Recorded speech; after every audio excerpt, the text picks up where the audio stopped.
We're going to go over the code for our code number 2, but first I want to show you how this code runs.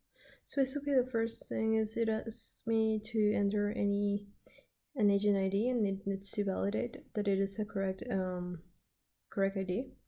So what I'm going to do here is I'm going to try with different test cases. So for instance, this one is not the correct length, so it's invalid.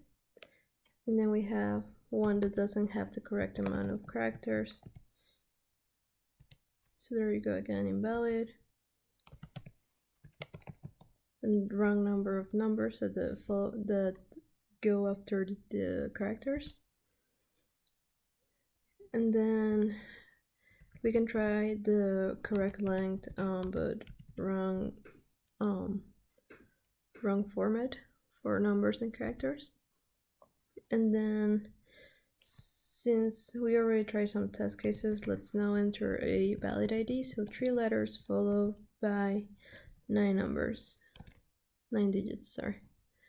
So now it's going to ask me to enter any number, and it's going to try to collect 9 digits from that. So basically let's try 11, 22,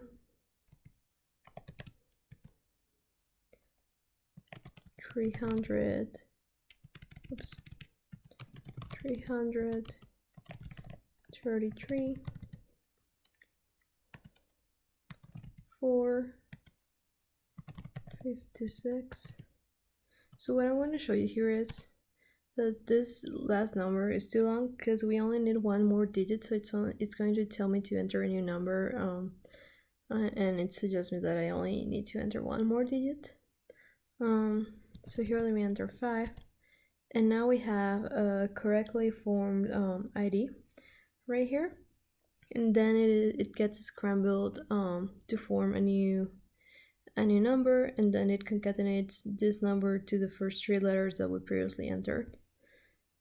So now I want to show you a little bit about the validation for what the user enters as numbers.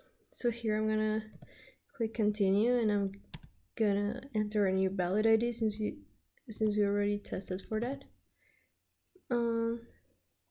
So let me enter anything. 89. So that's a correctly formed ID. And now let's try to enter any number that should give me an error. So basically, for instance,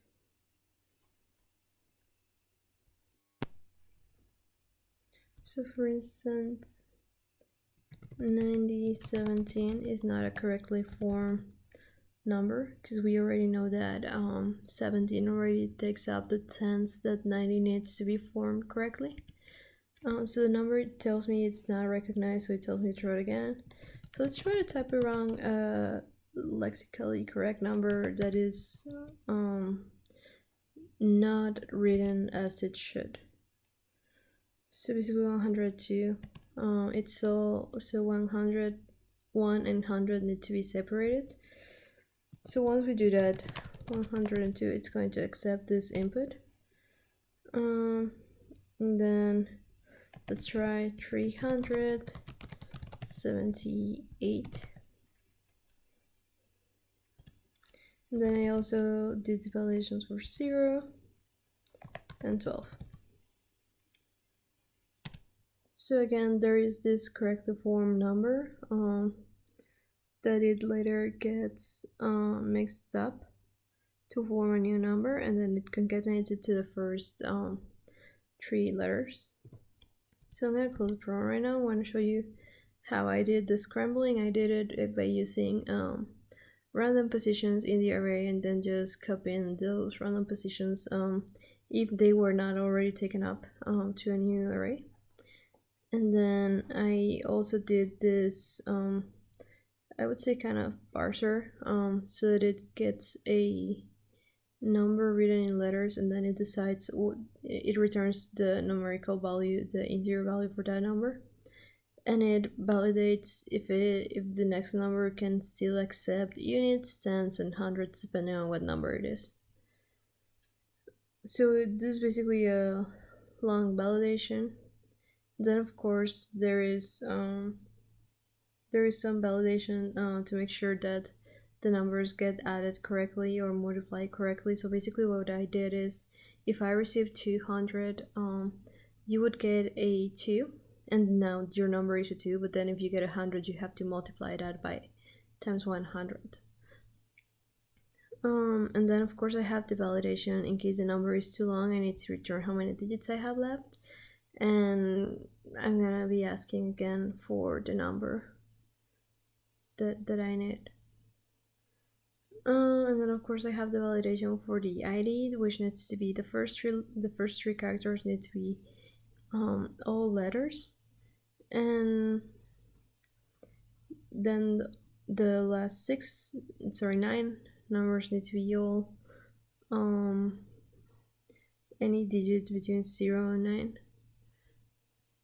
And then I have, of course, the substitution method just to make sure that whatever new ID I get, I concatenate it to the first three letters of the ID. And then this is just my main function where I have everything that I call for in the rest of the code.